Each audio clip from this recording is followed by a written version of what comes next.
Okay, we're in the SweetVinyl room. Now, as some of you know, we have followed the SweetVinyl story from its inception, from the early days of breadboards and concepts to a finished product. Now, this is... I mean, we've just finished a successful Indiegogo campaign where we've raised about $100,000. We've sold the first 100 beta units.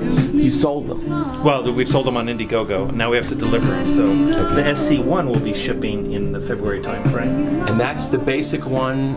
Pop and click removal only. It has, you can change the level of pop and click removal. It has a bypass function. It has...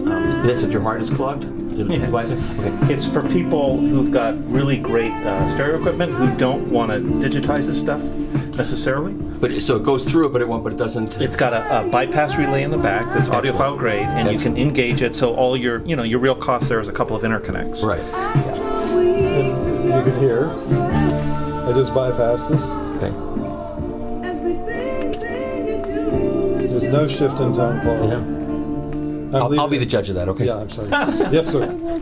But seriously, I'm making it apples to apples. We're not turning on the noise removal. We're just putting us in the loop or taking us out.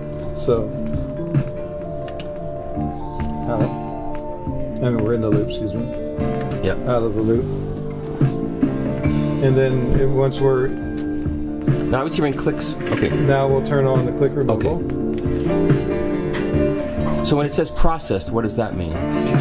It means that it's in the loop and you're going through the analog to digital converter and back out the digital to analog, but it's not necessarily removing clicks. Okay. Why would you use the word processed? Because it's our laboratory.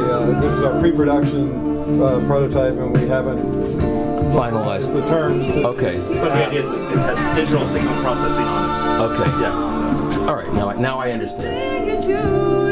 And so when do you expect to be? So we've sold a bunch of these units. Right. And they'll ship in February. These are targeted to March, April. SC-2s. We've sold about 100 of these. Wow. On the Indiegogo campaign, the beta users sold out right away. You can still actually go to the Indiegogo campaign website and order, put a down payment on some. So if there's anybody who missed it, any of your So Dan, at this point in time, and Leo, do you think that are you satisfied with that response? Is it? Do you think it's good? Is it a good response? Yeah, I mean, I think to be honest, it's a great response. Be honest. Yeah, it's a great response. And one of the things that is a problem with a lot of Indiegogo campaigns is you get a lot of money in and a lot of excitement, and you sell a ton of units, and then the company doesn't necessarily produce them. And then you have the problem that they've oversold the market. Right. What we want to do is actually build just enough to ship them to people and then go into distribution. We have a major U.S. distributor who wants to sell them direct. We're going to set up a dealer network, and then we're going to sell them in different countries. So it's better to go slowly, build slowly, rather than... For us, I mean, I think so. It's our first group, and it's really a beta group. We want to make sure we can support them, and we're a small company, so we don't want to take too big of a bite out of the pie and not be able to fulfill our obligations. Right. And if there's people we've talked to, resellers, who said, look, we've had people come in with Indiegogo campaigns and they've sold the whole market already. It's already sold. We can't sell any. Right. So it's a problem. So, but for this is a product that really has to be demonstrated in person as well. And so we believe that dealer networks are going to be important. So going to be able to bring your albums down, listening to it. The distributor that we're going to work with is we intend to work with is actually allows you to return stuff, so people can get it and they don't have to worry about. And you won't say who that is at this point? No. That's okay. That's fine. We don't want to, yeah, I understand. Yeah. I'm glad that you didn't say it.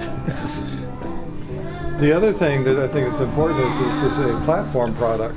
We have an app store, and when you buy either unit, you can go to our app store on our app on your mobile phone and download things like we have 300 equalization curves for pre-RIAA recordings that we can apply to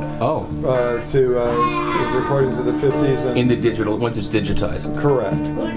So even if you bring the signal in as RIAA, we'll remove that and put the correct curve on. And I was going to say, you'd have to first uncurve it and then recurve it. Right, but we can do that in real time, even on this box, even if you're not recording. So you could actually listen in real time. Wow. Too.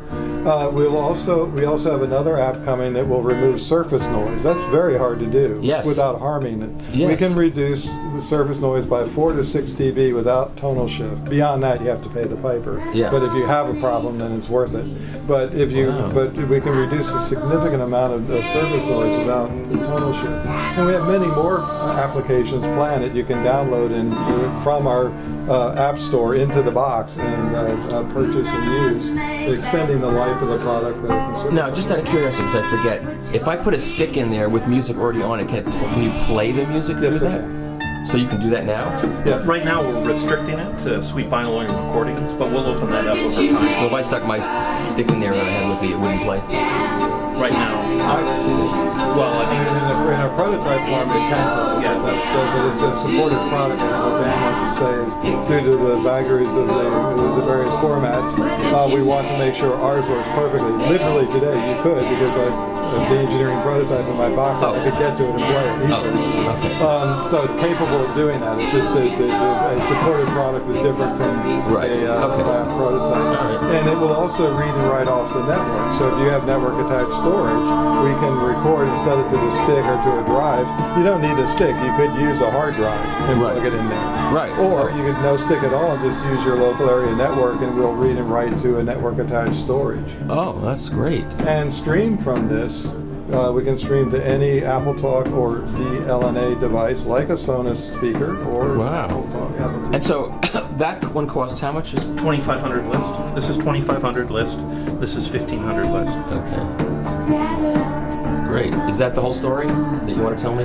Well, I mean, I think it's that's what we're going to production with. There's lots of other stuff we can do and we plan on doing. Right. A lot of it's software-based, right? So once the product, this platform is developed, you can do all kinds of. That's really the point that Dan's making. Yeah. We want to be able to support what we give people fully, and not have tons of features we don't fully support. Right. And so we'll start with our own database. But like cool stuff that we've been planning on doing is putting a test tone record on when you first configure it. So then we can actually go and figure out, since we know what the test tone is, we can tell you if your turntable's spinning the right speed. How would you tell them that? It would just show. Because we know the test tone. We know what the record's supposed to be. How would they find out the results? It would tell you on your app. Oh, I see. On the app. Oh, yeah, and then so we could say, oh, you need to adjust it by this. We can actually tell you if your RAAA curve is correctly in your matching. phono preamp. Because you can do the inverse and see if there's any left over. Because we know that. So things like that are really cool things. Very cool. Yeah. And diagnostics. Yeah, that's fantastic. Yes. And if I may just say, on that test record, one of the more important points is for recording, you don't have to set levels. Right. If you play our test record, you'll never have to touch levels on recording. We'll always be sure you never clip. With that phono preamp, with that. Yeah, with that configuration. If you change your configuration, then you just do it again. Right. That's just so there's. Do you like that idea? That's a cool idea. Yeah, it's great. It's limitless what you can do, really. Yeah, I mean, there's a lot you can do. I mean, it is a platform. It has analog in, analog out of very high quality, digital in, digital out, wireless in, wireless. We're looking at things like, could we make a digital phono stage? So, it's digital in, and then we do all the curves in digital, and we put a A to D converter and put click and pop in there, and that would be a differentiated phono stage rather than, because we don't want to have people buy phono stages they already have, but something that was value add would be interesting. Right. Okay. Yeah.